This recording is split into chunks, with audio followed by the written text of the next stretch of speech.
धन्यवाद अध्यक्ष महोदय, आपने मुझे उपराज्यपाल जी के अभिभाषण पर बोलने का मौका दिया, शुक्रगुजार हूं आपका। अध्यक्ष महोदय,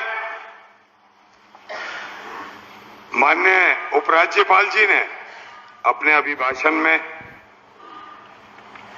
बहुत सारी चीजों का जिक्र किया और दिल्ली की सरकार की बराबर सराहना की।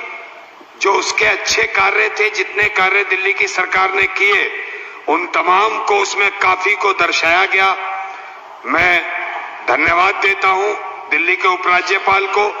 और जैसा कि अभी मेरे काबिल दोस्त एक बात बोल रहे थे कि दिल्ली के अंदर सड़ा हुआ राशन बांटा गया, और एक मिनट सर, मेरे काबिल दोस्त ने कहा कि दिल्ली के अंदर सड़ा हुआ राशन बांटा गया और केंद्र सरकार ने राशन बांटा। मैं उनकी जानकारी के लिए बता देना चाहता हूं कि दिल्ली की सरकार दिल्ली की जनता के लिए राशन केंद्र सरकार से ही लेती है, और केंद्र की सरकार इस तरह का दुर्व्यवहार, इस तरह का दोहरा व्यवहार करती है कि सड़ा हुआ राशन दिल्ली की सरकार को देती है, तो ये दुर्भाग्यपूर्ण है। ये केंद्र की सरकार से आया हुआ राशन है, वो सड़ा हुआ राशन सप्लाई करती है या अच्छा, ये तो यही लोग जवाब दें इसका। दूसरी बात, दिल्ली के अंदर इस कोरोना जैसी महामारी में जितने काम दिल्ली की सरकार ने किए, ये जगजाहिर है, ये पूरी दुनिया जिसकी सराहना करती है। चाहे टेस्ट का मामला हो, दिल्ली के अंदर लगभग 2 करोड़ की जनसंख्या में 60,000 टेस्ट प्रतिदिन कोरोना के होना अपने आप में एक मिसाल है। जबकि उत्तर प्रदेश, जहां की आबादी 20-21 करोड़ है और वहां पर मात्र 17,000 टेस्ट प्रतिदिन हो रहे थे, दिल्ली में 60,000 टेस्ट प्रतिदिन हो रहे थे। ऑक्सीमीटर की बात मेरे काबिल दोस्त ने कही। ऑक्सीमीटर दिल्ली की सरकार ने पूरे भारत के अन्य राज्यों में, कई राज्यों में आम आदमी पार्टी के वॉलेंटियर्स ने ऑक्सीमीटर लेकर लोगों के टेस्ट किए, जिससे उनकी बीमारियों का पता लगा और उनको अस्पताल तक पहुंचाया जा सका। यह आम आदमी पार्टी के कार्यकर्ताओं ने किया, अरविंद केजरीवाल जी के सिपाहियों ने किया, पूरे देश के अंदर ये काम। माननीय अध्यक्ष महोदय, जब कोरोना की बीमारी चरम सीमा पर थी, मैं सीलमपुर विधानसभा से आता हूं। मेरी विधानसभा में गरीब लोग काफी तादाद में रहते हैं, लेकिन उस वक्त में मेरी विधानसभा के अंदर 60,000 लोगों का पका हुआ खाना आना और 24 जगहों से उसे वितरण करना। मैं समझता हूं कि हर वो आदमी जो वहां से खाना ले रहा था, दिल्ली की सरकार को और अरविंद केजरीवाल को पल्ले फैलाकर दुआएं दे रहा था, दोनों हाथ उठाकर दुआएं दे रहा था कि एक ऐसी भी सरकार है देश में जिसने इसे वक्त में, जब महामारी पूरे देश के अंदर फैली है, कोई निकलने को तैयार नहीं है। और जो लोग इस तरह की बात करते हैं कि दिल्ली में ये कहा जा रहा था कि दूर बैठ जाओ, उन लोगों ने बंगलों से और अपनी कोठियों से निकल के बाहर तक नहीं देखा, एक बार नहीं निकले वो लोग। सिर्फ भाषणबाजी करना उनका काम है। एक दिन आके उन्होंने ये नहीं देखा, अगर उनके पास से, उनके मोहल्ले में भी अगर किसी को भगवान न करे अगर कोरोना हो गया या हो जाता, तो वो लोग वो मोहल्ला छोड़कर चले जाते। वो लोग बात करते हैं दूर बैठने की। इस महामारी में 2 गज की दूरी और मास्क है जरूरी का नारा किसने दिया? कहां से आया? दूरी तो केंद्र सरकार ने तय की, सारी सरकारों ने तय की कि दूर रहना है ताकि बीमारी के लक्षण एक दूसरे को ना लगे। तो ऐसी बातें करना यहां खड़े होकर, ये इनको शोभा नहीं देता। माननीय अध्यक्ष महोदय, मैं आपका ध्यान दिलाना चाहता हूं कि जब 60,000 लोगों का खाना प्रतिदिन मेरी विधानसभा में आ रहा था दोनों वक्त, और लोग हाथ फैला फैला कर दिल्ली की सरकार को और माननीय अरविंद केजरीवाल जी को दुआएं दे रहे थे, उसी वक्त में माननीय हमारे खाद्य मंत्री ने और हमारी दिल्ली की सरकार ने एक ऐसा वो निकाला कि वो लोग जो पका हुआ खाना लेने हमारे स्कूलों पर, हमारे केंद्रों पर नहीं आ रहे थे, उनके लिए सूखे राशन की व्यवस्था करना।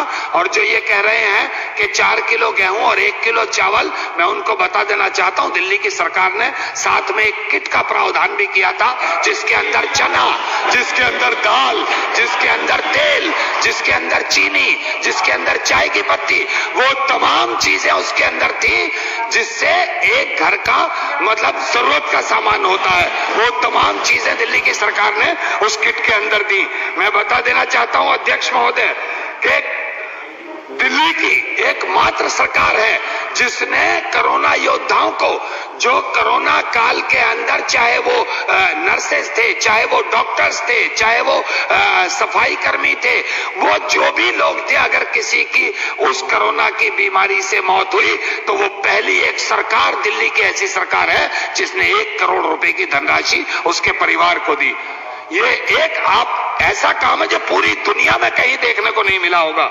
माननीय अध्यक्ष महोदय, मैं आपका ध्यान एक और बात पर दिलाना चाहता हूं कि प्लाज्मा बैंक दिल्ली की सरकार ने पहला शुरू किया, पेंशन को डबल कोरोना जैसी महामारी में किया, लेकिन एक दिक्कत जो मेरी पीड़ा मेरे दिल के अंदर है, मैं आपसे वो भी कहना चाहता हूं। मैं सीलमपुर विधानसभा में रहता हूं और कोरोना महामारी से जस्ट पहले एक दंगा दिल्ली के अंदर हुआ और उस दंगे में अध्यक्ष महोदय, उपराज्यपाल महोदय के अभिभाषण का धन्यवाद भी करता हूं और उन्होंने अच्छी बातें सुझाई, लेकिन दिल्ली की पुलिस उन्हीं के अंदर आती है और दिल्ली की पुलिस का दोहरा चेहरा दिल्ली के अंदर देखने को मिला कि दंगे के अंदर एक कानून मैंने सुना था कि जो आदमी कहीं दंगा हुआ है, कहीं झगड़ा हुआ है और अपने घर से 200 मीटर तक कहीं भी खड़ा पाया जाता है तो उसे कहीं दंगे में या उसमें दोषी नहीं माना जाएगा। लेकिन दंगे के अंदर दंगा शिव विहार में हुआ, दंगा करावल नगर में हुआ, दंगा चांद बाग में हुआ, दंगा यमुना विहार चौक पर हुआ, लेकिन सीलमपुर के अंदर कहीं दंगा नहीं हुआ। मौजपुर में छुटमुट घटनाएं हुई, लेकिन जो लोग चौहान बांगर के अंदर, जो लोग सीलमपुर के अंदर, जो लोग ब्रह्मपुरी के अंदर, जो लोग जो है जाफराबाद के अंदर अपने घर पर शोर मचता था कि साहब इधर से आगे लोग उधर से आगे, कोई आदमी अपने घर के दरवाजे पर भी खड़ा था तो दिल्ली की पुलिस ने उठाकर उसको जेल में डालने का काम किया और उस पर 302 जैसी धाराओं में उसे बंद करने का काम किया। ऐसे 50 बच्चे, अध्यक्ष महोदय, ऐसे सैकड़ों बच्चे आज भी दिल्ली की जेलों में बंद हैं जो बेकसूर हैं, जो बेगुनाह हैं। अध्यक्ष महोदय, जो बेगुनाह बच्चे दिल्ली की पुलिस ने जांच करके उन बच्चों को जेलों में डाला है।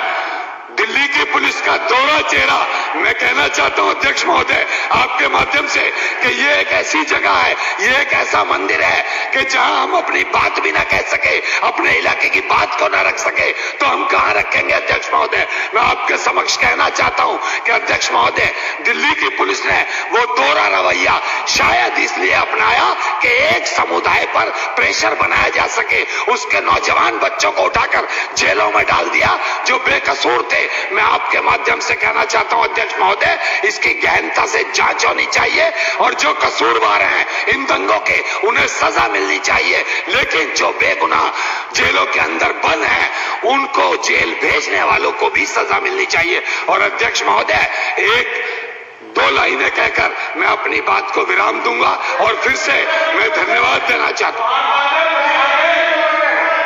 क्या सर दोबारा कहें?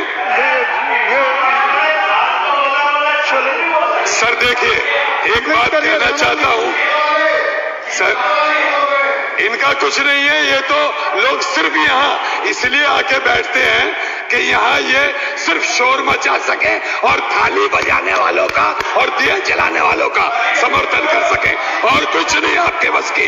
अरे ओझाओं के मानने वाले लोगों, ओझाओं के मानने वाले लोगों, थाली बजाने से और दिए जलाने से कहीं बीमारियां जाती हैं? अपने ऊपर सोच के देखो। अध्यक्ष महोदय, एक बात कहकर मैं अपनी वाणी को विराम दूंगा कि जुल्म के साए में पर तोलेगा कौन? जुल्म के साए में पर तोलेगा कौन? सोचना यह है कि लब खोलेगा कौन? और सच बयां करना जरूरी है बहुत, सच बयां करना जरूरी है बहुत।